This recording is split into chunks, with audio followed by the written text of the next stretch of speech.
ప్రభునందు ప్రియులైన మీకందరికీ యేసుక్రీస్తు ప్రభువారి నామంలో శుభవందనాలు తెలియజేస్తూ ఉన్నాం. దైవజనులు బ్రదర్ భక్త సింగ్ గారి పరిచర్యలో నుండి అలసిన వారిని ఊరడించు మాటలు. ఏప్రిల్ 5. క్రీస్తు మృతులలో నుండి లేపబడి ఉన్నాడు. కొరింథీయులకు రాసిన మొదటి పత్రిక 15వ అధ్యాయం 20వ వచనం. జీవము గల మన రక్షకుడైన యేసుక్రీస్తు ప్రభు యొక్క పునరుత్థానమును గూర్చి 7 గొప్ప రుజువులు కలవు. 1. పాత నిబంధనలో ప్రవక్త ద్వారా చెప్పబడిన ప్రవచనములు. యెషయా గ్రంథం 25వ అధ్యాయం 8వ వచనం, హోషేయ గ్రంథం 13వ అధ్యాయం 14వ వచనం, కీర్తన గ్రంథం 16వ అధ్యాయం 10వ వచనం. మరణమును గెలుచుటను గూర్చి ఎవరునూ కలగనలేదు. ప్రపంచ చరిత్ర అంతటిలో ఒకే ఒక సంఘటన కలదు. ఆయన విజయమందు మరణము మృంగివేయబడెను. 2. ఆయన సిలువ వేయబడక ముందు ప్రభువు తానే తన శిష్యులతో చెప్పిన ప్రవచనములు. మనుష్య కుమారుడు చంపబడి తిరిగి లేచును. మార్కు సువార్త 8వ అధ్యాయం 31వ వచనం, 9వ అధ్యాయం 31వ వచనం, 10వ అధ్యాయం 34వ వచనం, యోహాను సువార్త 10వ అధ్యాయం 18వ వచనం. 3. ఆదివారమున తెల్లవారుచుండగా దూతలు ఇచ్చిన సాక్ష్యము. ఆయన ఇక్కడ లేడు, ఆయన లేచి ఉన్నాడు. లూకాసు సువార్త 24వ అధ్యాయం 5-6 వచనాలు. 4. ఖాళీ సమాధి. వారు సమాధిలోనికి ప్రవేశించి ప్రభువైన యేసు యొక్క దేహమును కనుగొనలేదు. ఈనాటికి కూడా యెరూషలేములో ఖాళీ సమాధిని చూడగలము. ప్రతి దినము ప్రపంచంలోని అనేక ప్రాంతముల నుండి దానిని చూచుటకు ప్రజలు వచ్చుచుందురు.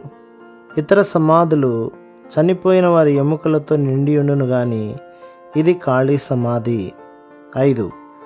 ప్రభు తిరిగి లేచిన తర్వాత 40 దినములలో 10 వేరు సందర్భములలో వేరు దినములలో శిష్యులకు కనబడెను.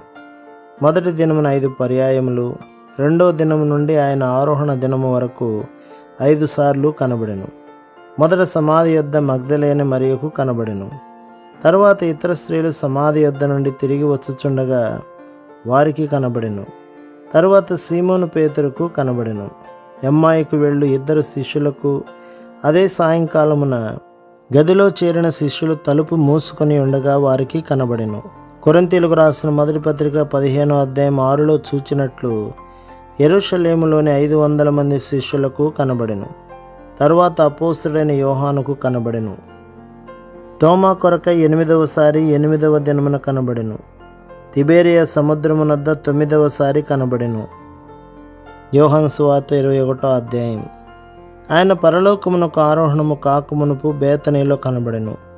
ఘోర పాపిని దేవుని బిడ్డగా చేయుటకై ఆయన పునరుత్థాన శక్తి ద్వారా మనలోనికి రాగలడని చూపించుటకై 40 దినములలో ఆ విధముగా 10 పర్యాయములు ఆయన కనబడెను.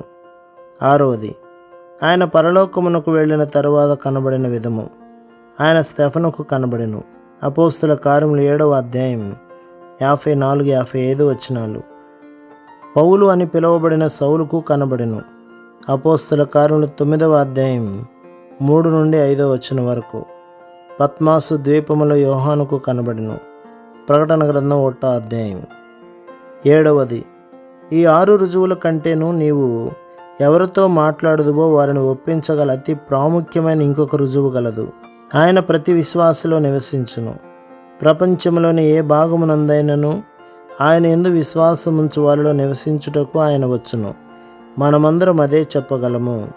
ఆయన నా యందు నివసించుచున్నాడు, ఆయన నా యందు నివసించుచున్నాడు. అందుచేతనే ఇప్పుడు మేము అదే ప్రశ్న నీకు వేయుచున్నాము. జీవము గల ప్రభు నీలో నివసించుచున్నాడా? ప్రభు మిమ్మును, మీ కుటుంబమును, మీ సంఘమును దీవించి ఆశీర్వదించునుగాక. ఆమేన్.